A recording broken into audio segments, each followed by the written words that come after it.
Hi, I'm Jacqueline. It's so nice to meet you all. Hey, Nice to meet you.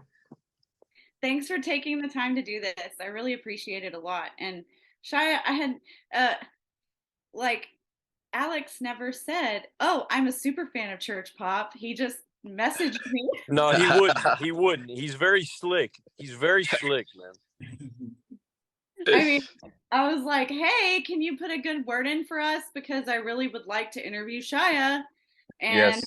like, "Yeah, I And there will." he is. Ask him anything now. There he- Ask him anything. Shia, everyone knows that you went through spiritual growth with this, like a total transformation.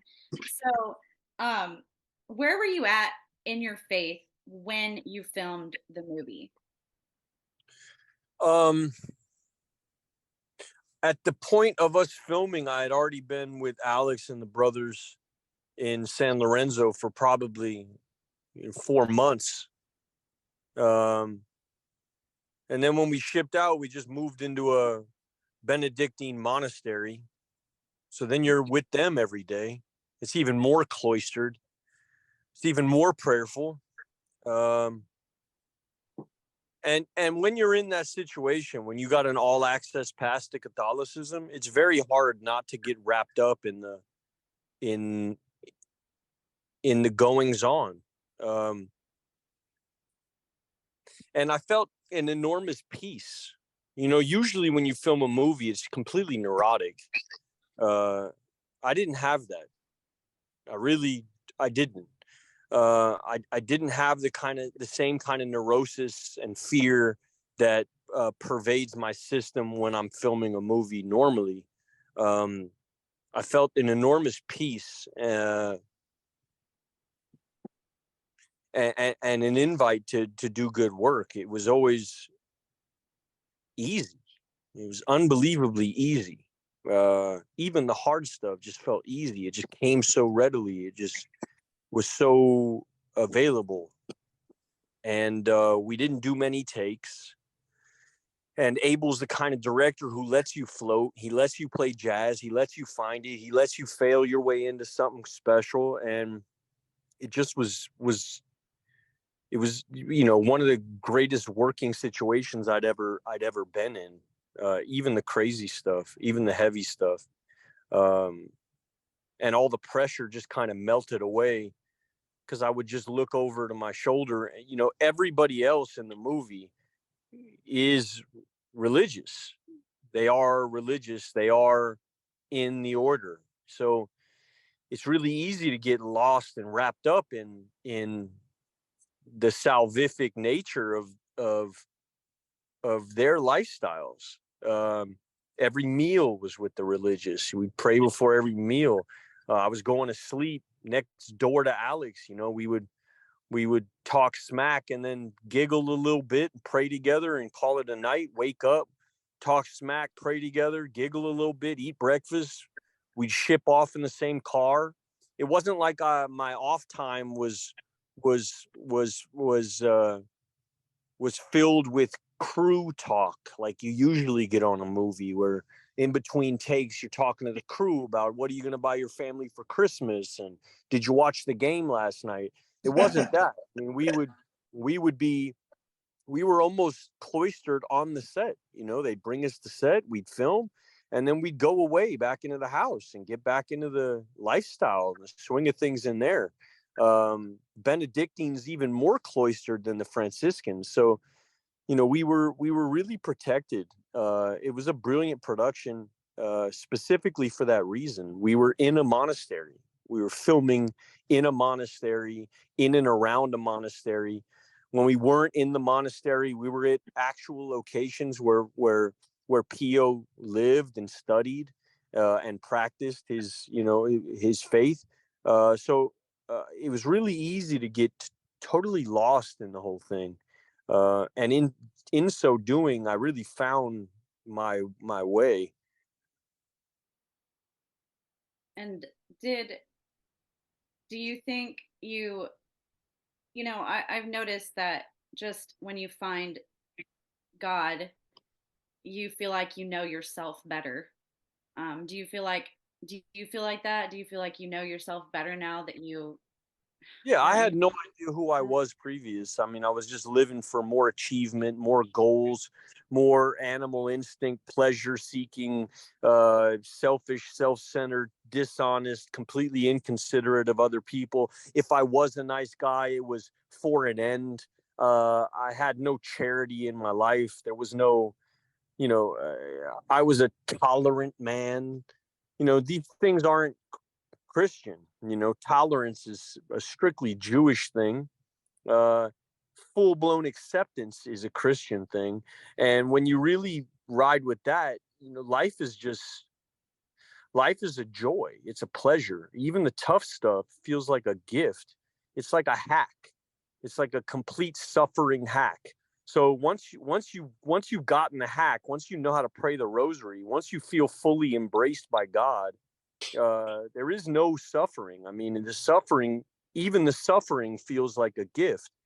That's not in a masochistic sense, but in a purposeful sense. So, uh, yeah, when I say it felt easy, that's not to say it wasn't without its challenges. This movie was very difficult to film on its face, uh, but it felt like it, never before have I been on a film set where it felt more like there was intrinsic value involved. And it felt like I wasn't doing it, like I wasn't in control of the instrument. I had a maestro ahead of me in the director's chair. Well, not in the chair. I mean, he's always right by the camera, but I had a maestro and a friend right there next to the camera. I had my spiritual sponsor, essentially, in Alex. I had my real sponsor, or my actual sponsor from AA, right next to us all. It just felt like health. It felt like a healing process more so than a filming process. So, where are you at right now in your spiritual journey, if you don't mind me asking? I'm in RCIA. I'm scheduled to be confirmed in 7 months, and I hope Bishop Barron comes down to confirm me. But we'll see. I'm in RCIA right now. I Once a week I get on the horn with Father Bobby and we talk shop. Congratulations. I'm Thanks sure, very much. I'm sure Bishop Barron will be happy to do it. We'll see. Who knows? He's very busy, but we'll see. So, you said I have, I think, one more question. You said that in the interview with Bishop Barron that Padre Pio saved your life. Are Yeah. you talking about the movie or the saint or both? Yeah, both. I think Pio worked through the movie to get to me. I was an egomaniac, a complete narcissist, living my life for selfish ends. My only goal in life wasn't to have a family; it was to be a great actor. And God used Abel and Pio as an extension to get to me. If Abel would called me at any point in my life with any project, it's incumbent upon you as an actor who has a certain sensibility, who cares about performance. You got to show up, right? It doesn't matter what's on the page. It doesn't matter what kind of adventure he wants to go on.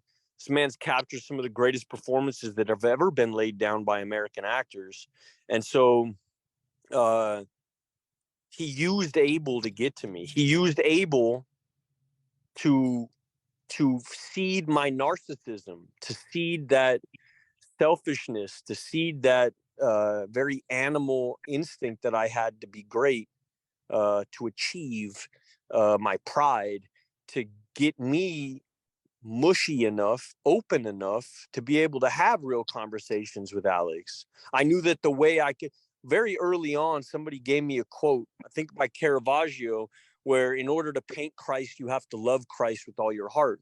So I figured the only way to play Pio was to completely fall in love with Christ.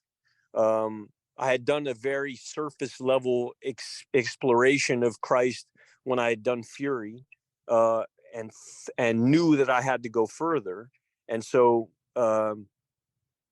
my prep essentially was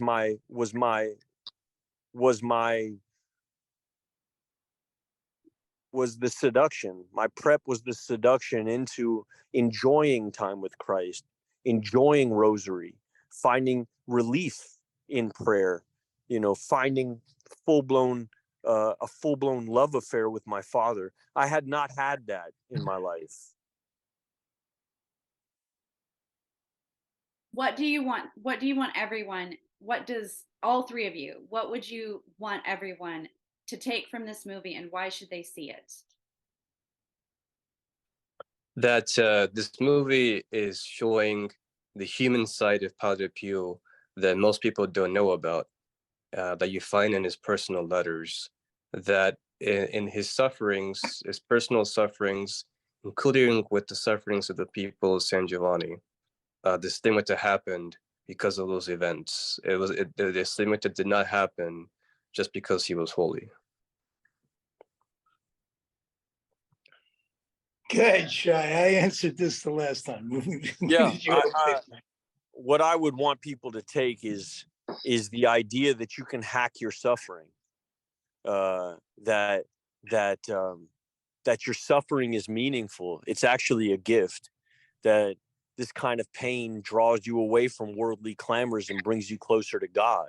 And if you can really heed that message, there's an incredible life on the other side, full of unbelievable joy and connection and purpose, the likes of which I never found in the Hollywood system or in the success animal-driven, animal instinct, pleasure-driven life.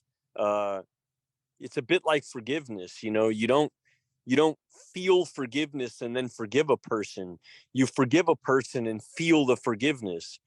Suffering's a bit like that. It's, when you're in it and you have a really micro view of what's going on, there's no way you can enjoy it. But when you zoom out a little bit and recognize that you've been chosen, that you've been picked, that God's basically saying, come here, I love you. Once you can really get down with that idea and fully adapt to that idea, it really removes suffering, which really is, I think, the point of Christianity. The point of Christianity is to be loved and to trust a power greater than you that can handle all of your problems. The message of the movie is that God loves you and he's cheating in your favor. Yes, thank you. Amen. I agree with that.